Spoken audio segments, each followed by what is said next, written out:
Welcome to Module 2 of my, lecture into computer operating systems. I skipped Module 1 because it seems as though that was pretty self-evident with respect to what computers are and how they work, and I speak about that a lot, and if you want to, you can look at some other playlists where I go over Module 1. It's somewhat the same across the board when I talk about what computers are, how they work, and how we use them in the real world, because it's very important.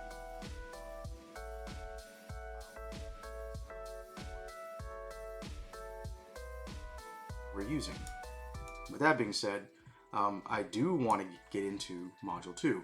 And the first thing I want to talk about, especially in this micro lecture, is threats to computers and users. A lot of times we look at threats to computers and users and we always make the assumption that it has nothing to do with us. But in the end it does. And there's certain things that I want you as a student, you as a scholarly learner, I want you to take into consideration. The first thing is loss of identity. Now, you can look at Forbes, we can look at common threats against users' computers using Trend Micro, and there's a bunch of other resources that you can use if you so desire. All it really just takes is to look up threats, and it's almost as if you're seeing a new breach every single day or every single week. But the one thing that I think most people are scared of is information theft, or the loss of identity, or the loss of users' data. And this is normally perpetuated in the media when a large firm does this. Experian just went through this not too long ago. Wells Fargo a few years ago, and so on and so forth. You may have even been a party to a class action lawsuit you didn't know you were a party to. You get an email or a mailer that says that you're entitled to compensation because the firm in question did not do their due diligence when taking care of the data that you have given them the right to take care of. And these data breaches, they do a lot to destroy the trust that an organization, that a trust that the user base, consumers, buyers have in the systems of these big firms. Another thing that we've found when it comes to a threat posed by computers and users is employers' integrity.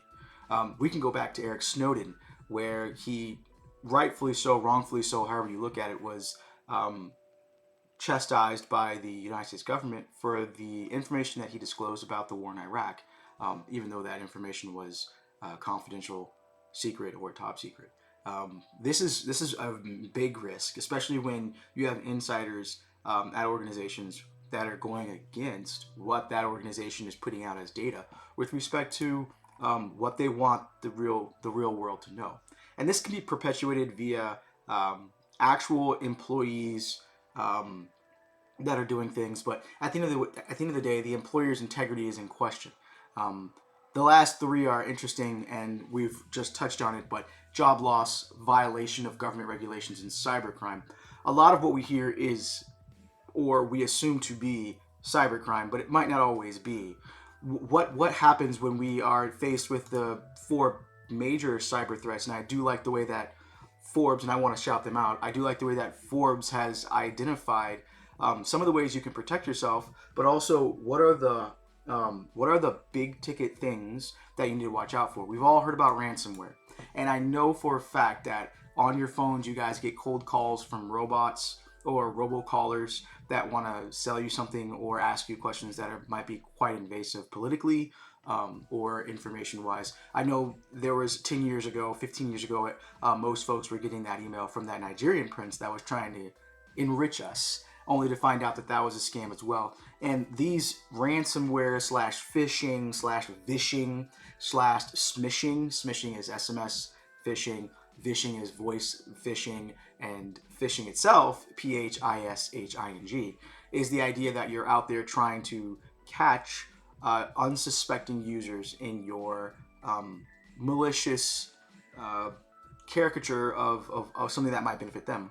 But this is not always the case. Ransomware is not always the issue, right? Sometimes the issue is the idea that the system itself is misconfigured. Now, we might be asking, well, that doesn't seem very malicious, but misconfiguring your system can be something as simple as the vendor understands that there is a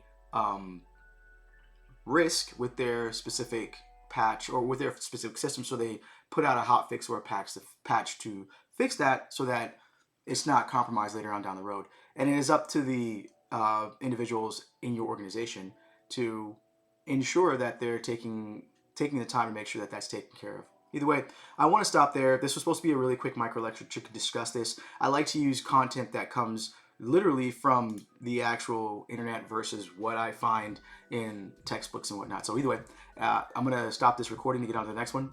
As I say in all my videos, good luck, have fun. Don't forget to subscribe. It'll tell me what you like, and don't forget to hit that like button so my videos, I understand what content you're looking for.